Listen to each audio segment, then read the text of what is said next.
Now, have you ever been absolutely certain you remembered something only to discover the world says you're wrong?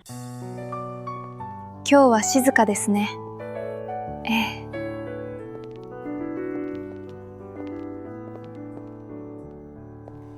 綺麗ですね。昔の思い出がいっぱい。子供の頃を思い出します。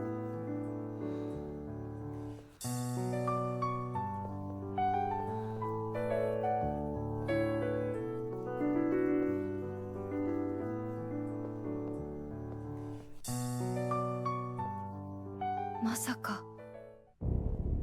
記憶異常を検出しました。Welcome to Spec Frequency, it's your boy Muhammad, and today we're going all in about the Mandela Effect. So if you watched our last video about CERN, you already know we touched on this concept a little bit. But today we're going to be doing a full deep dive because I feel like there's way so much more to this thing than just those two examples. We're going to be talking about the origins, we're going to be talking about the actual person who started this whole thing, and we're going to be talking about some ones that are still breaking the internet to this day. So get comfortable because this story's got layers and we're going to go through all of it.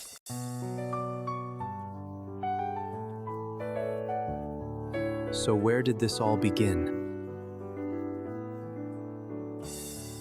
So it all started from this lady, Fiona Broome, who was a self-described paranormal researcher. Now do with that what you will. And in 2009, she went to Dragon Con. Now, she says that she vividly remembers Nelson Mandela dying in prison back in the 1980s. Now, we're talking, she remembers news coverages, she remembers riots breaking out, and she even remembers Nelson Mandela's widow speaking at his funeral. But the reality is, that never happened in the 1980s. Nelson Mandela was actually released from prison in the 1990s. He became president of South Africa, and then he died in 2013.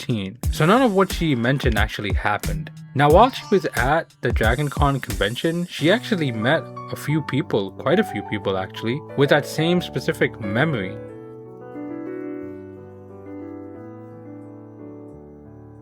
本当に同じ記憶なのに、こんなに全部誰かの記憶。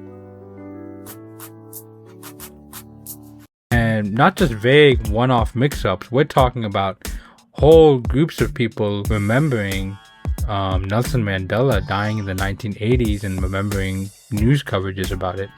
So Fiona Broome gets the motivation to create a website and she titles it mandelaeffect.com, and she starts cataloging all of the Mandela effects that she's experienced throughout the years. And the crazy part is once Reddit and Tumblr actually get a hold of this website, once they actually discover it, it just gets crazier and crazier from that point on. We're talking about people going on social media with their own experiences, with their own Mandela effects too. So something that started as just one lady experiencing something turned into this whole internet-wide thing that still goes on today. Now, before we continue, for this video specifically, if there is a Mandela effect in this video that you've experienced yourself, I want you to please drop it down below. I sincerely read all your guys' comments. I just want to see, how many Mandela effects you guys have experienced. But yeah, let's carry on. 綺麗。全部誰かの思い出。記憶は人をつなぐ。どうしたの？そんな。ありえない。始まった。 So there's two answers behind explaining the Mandela effect. There's the more scientific answer, and then there's the more fun and conspiracy theory answer. Now, I feel like to really understand the Mandela effect for everything that it is, I feel like you have to understand both explanations to really understand the effect in its entirety. So we're going to be going a little bit into both of those explanations. So this is the more scientific answer, and this is the one psychologists keep coming back to whenever they're asked about the Mandela effect. It's this idea called confabulation. And basically it's the idea that our brains don't really store memories, kind of like how a video file stores its memories. Whereas a video file will store data in its entirety and that will never change. Our brains don't store memory in exactly the same way. Our brain stores memories in fragments. 同じ。全部本物みたい。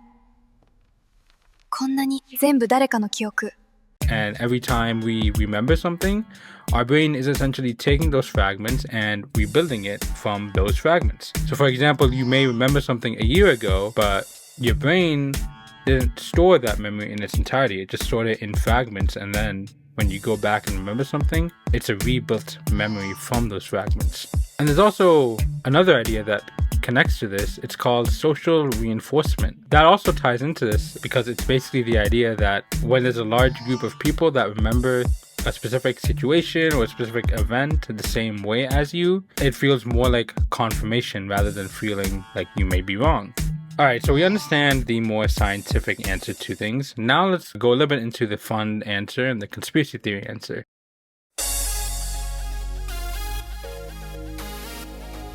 見て。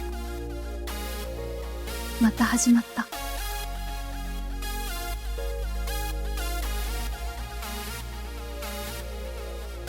これだけじゃない。全部つながってる。 So the more fun and conspiracy theory answer is ここは違う。時間そのものを集めてるみたい。 the idea that, all of this ties back to CERN, which was in our last video, and it ties back to maybe parallel universes, timeline shifting, and leftover memory residue from those timeline shifts. That maybe we've collided with a different universe, and that's why, certain things have changed, but we remember them as they were in the previous universe. 全部歴史。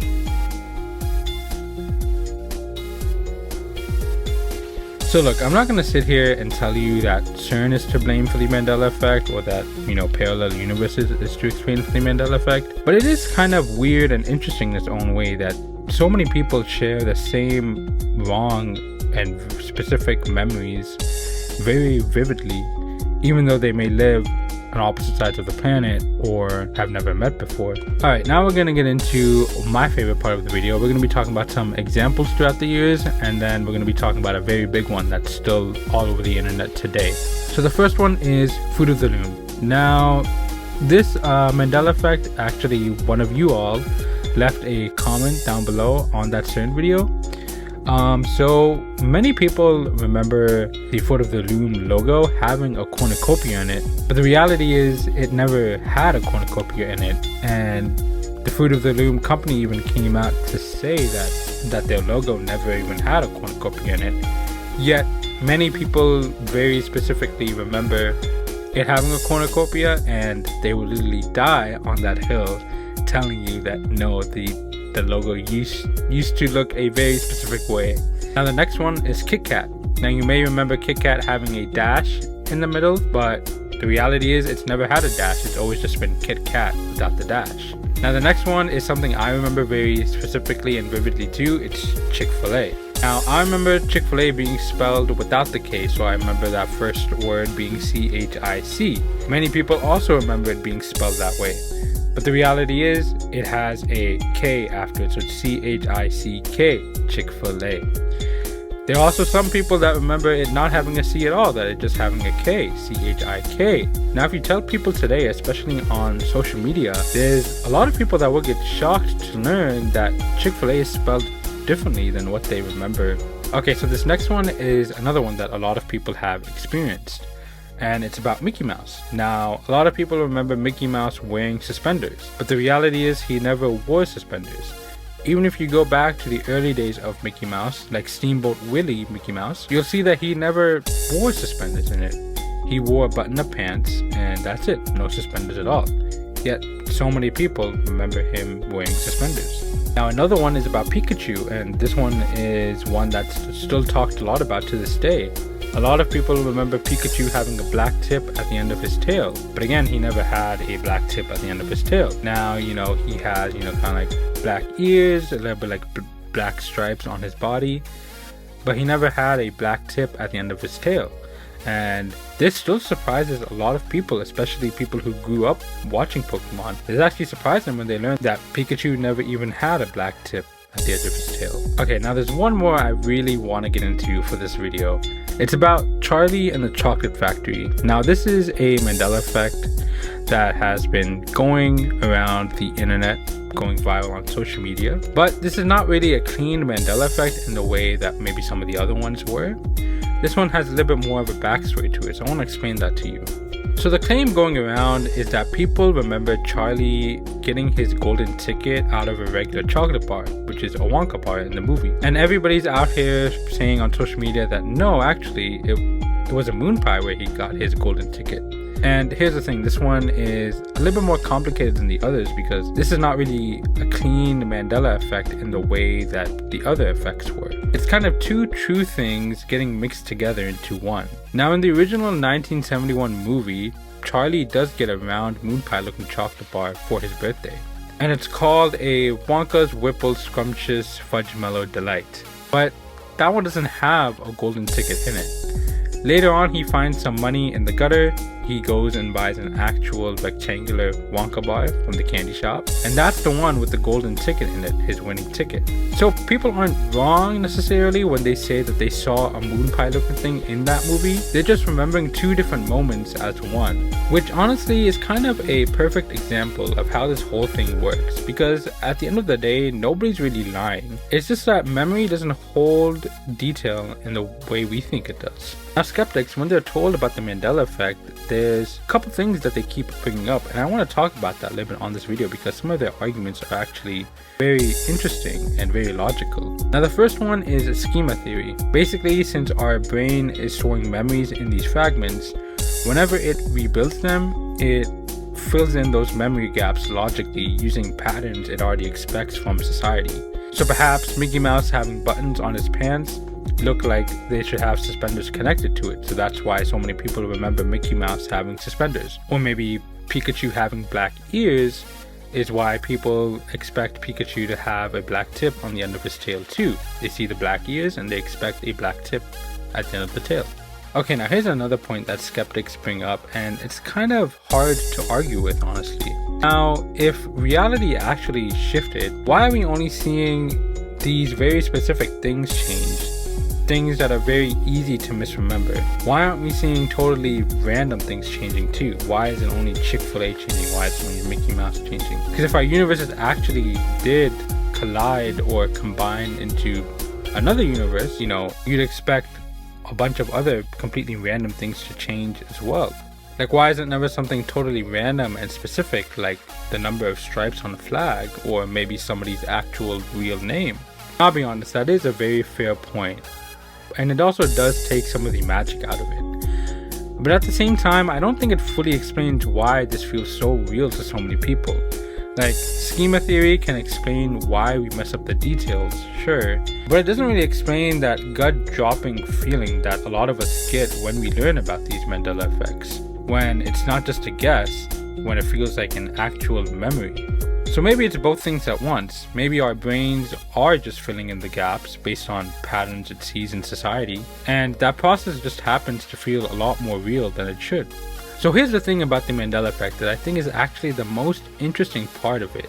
And it's not really whether one example is real or fake. It's about what it says about how much we trust our own memories, because a lot of us walk around assuming that what we remember is exactly what happened. And this whole phenomenon is just proof that that's not always true, and that our brains are way more willing to fill in the gaps than we'd like to admit. Now, does that mean CERN's opening portals and shuffling us between timelines?